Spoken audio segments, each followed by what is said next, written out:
ట్విట్టర్లో మంత్రి నారా లోకేష్ సంచలన ట్వీట్ చేశారు. మమ్మల్ని మన్నించండి కామ్రేడ్ అంటూ సోషల్ మీడియా వేదికగా నారా లోకేష్ విజ్ఞప్తి చేశారు. సీఎం చంద్రబాబు మడకశిర పర్యటన సందర్భంగా పలువురు సిపిఎస్ నేతల్ని పోలీసులు ముందస్తుగా అరెస్ట్ చేశారు. అరెస్టు పట్ల మన్నించాలని మంత్రి నారా లోకేష్ కోరారు. ముందస్తు అరెస్టులకు కూటమి ప్రభుత్వం వ్యతిరేకమని, ప్రభుత్వం మారిన తర్వాత పోలీసుల తీరు మారలేదని అన్నారు.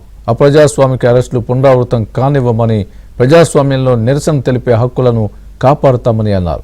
ఇలాంటి ఘటనలు పునరావృతం కాకుండా పోలీస్ శాఖ చూడాలంటూ ట్వీట్ను ఏపీ పోలీస్ 100కు మంత్రి నారా లోకేష్ ట్యాగ్ చేశారు.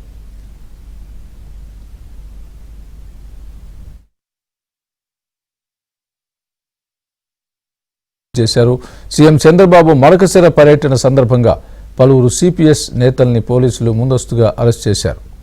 అరెస్టు పట్ల మన్నించాలని మంత్రి నారా లోకేష్ కోరారు. ముందస్తు అరెస్టులకు కూటమి ప్రభుత్వం వ్యతిరేకమని, ప్రభుత్వం మారిన తర్వాత పోలీసుల తీరు మారలేదని అన్నారు. అప్రజాస్వామిక అరెస్టులు పునరావృతం కానివ్వమని, ప్రజాస్వామ్యంలో నిరసన తెలిపే హక్కులను కాపాడుతామని అన్నారు.